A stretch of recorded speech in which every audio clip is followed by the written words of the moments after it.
घबराओ नहीं लेफ्टिनेंट, मामूली सी खराश का जख्म है, जल्द भर जाएगा। मुझे पहचानते हो? मैं हूं वली अहद सल्तनत आमाज, खुदाई खिदमतगार, जाबाज, मुजाहिद, सिपा सालार लश्कर फिदाइन, रसूली अल जब्बार अल नासिर, जिसका हक, जिसकी हुकूमत उससे छीनकर उसके मक्कार भाई के हवाले कर दी गई है। मक्कार तुम हो रसूली। तुम भूल जाते हो कि तुम शाह की गोद ली हुई औलाद हो, इसलिए तुम तख्त के कभी वारिस थे ही नहीं। सिपा सलार बनते ही तुमने शाह के बेटे को कत्ल करने की साजिश की, जिसकी वजह से आज तक तुम रेगिस्तान की खाक छान रहे हो। रसूली, मेरी बीवी कहां है? मैं पूछता हूं, मेरी बीवी कहां है? तुम्हारी बीवी इस वक्त मेरी बीवी के खेमे में है। खबरदार।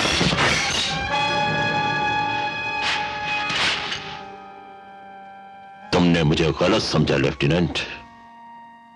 मेरी भी एक बीवी है जो इस वक्त तुम्हारी बीवी की तरह हमल से है, मां बनने वाली है।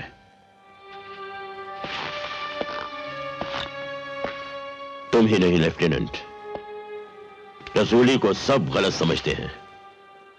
मुझे चोर, डाकू और लुटेरा समझते हैं, लेकिन रसूली लुटेरा नहीं, इस रेगिस्तान का बेताज बादशाह है।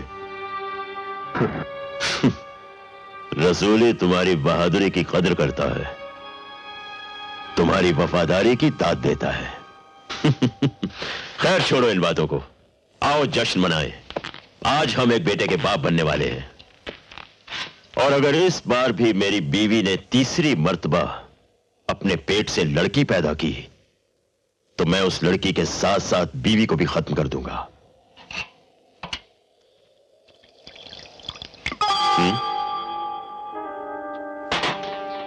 मैं अपनी बीवी के खेमे में जा रहा हूं, हो सकता है लौटने पर खुशखबरी सुनाऊं। खुदा हाफिज।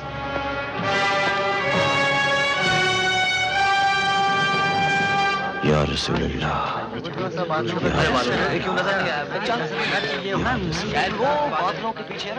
या रसूलल्लाह, या रसूलल्लाह। क्यों मियां राशिद, ईद का चांद नजर आया? नहीं आलम पना, आज आसमान तूफानी बादलों में घिरा हुआ है, इसीलिए चांद नजर नहीं आया। नजर आते ही हमें खबर की जाए। बहुत बेहतर है आलम पना।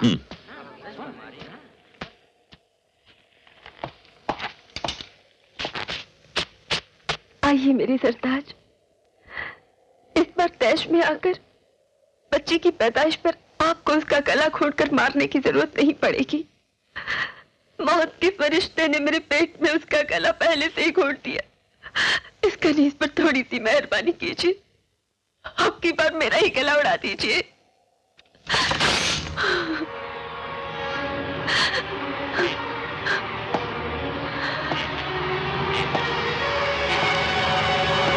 आका, लेफ्टिनेंट खालिद की बीवी को लड़का पैदा हुआ है, लेकिन उसकी बीवी बच्चे के पैदा होते ही मर गई।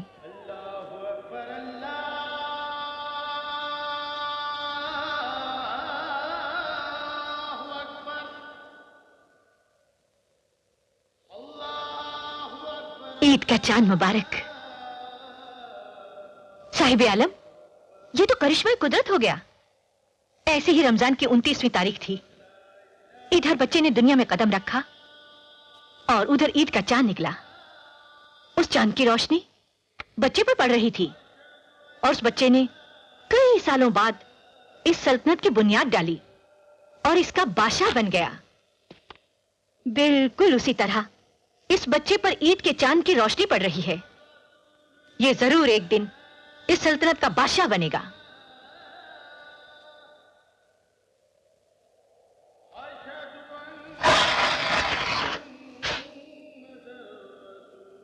यानी हमारे बाद हमारी सल्तनत में हुकूमत करने वाला वली अहद हमारे घर पैदा हो ही गया।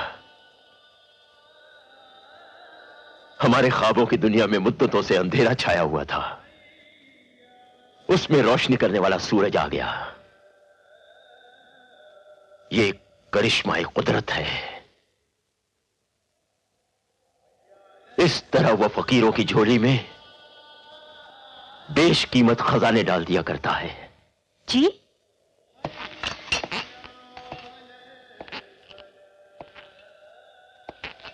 बच्चे बेजुबान होते हैं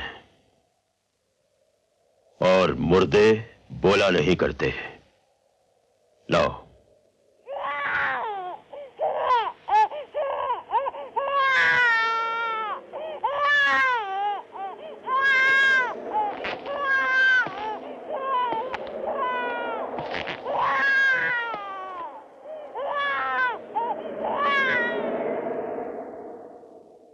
अल्लाह को यही मंजूर है।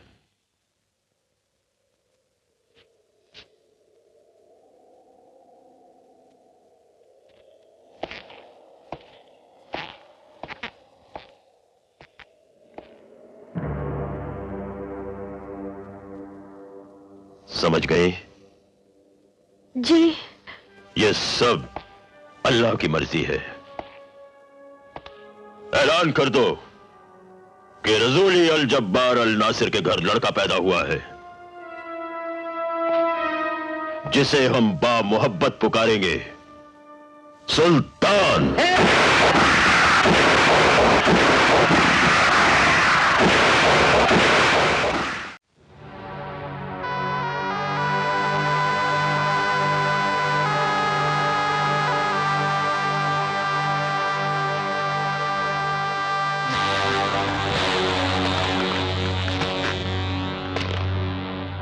सब्र करो खालिद, सब अल्लाह की मर्जी है।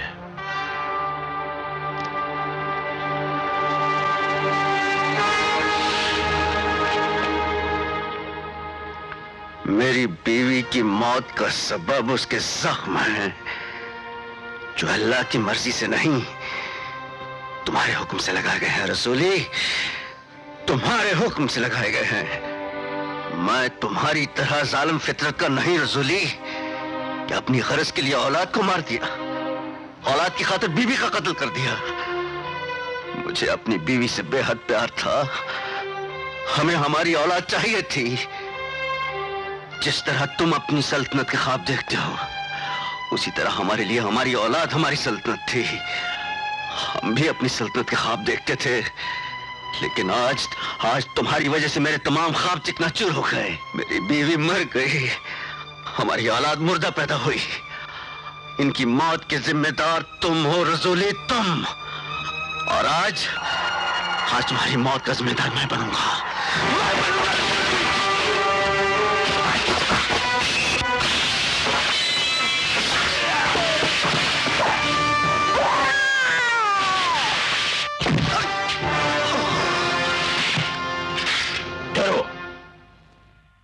हम बजाते खुद इसे नहीं मारना चाहते, क्योंकि इसने हमें वो तोहफा दिया है जिसकी कीमत हम अपनी रूह बेचकर भी अदा नहीं कर सकते। ले जाओ और छोड़ दो इसे रेगिस्तान में। भूख और प्यास मौत बनकर खुद ब खुद इसे निकल जाएगी, और रेगिस्तान ही इसके लिए कब्रिस्तान बन जाएगा।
आका, आपने बांदी को तलब किया?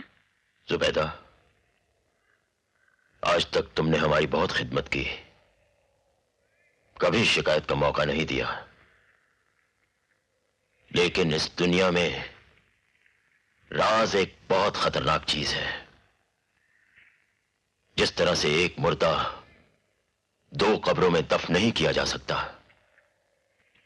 उसी तरह एक राज 2 सीनों में नहीं रह सकता। लिहाजा एक सीने को चीर देना ही बेहतर है। फिक्र मत करो, तुम्हारे खानदान और तुम्हारे वालिदैन की पूरी देखभाल की जाएगी।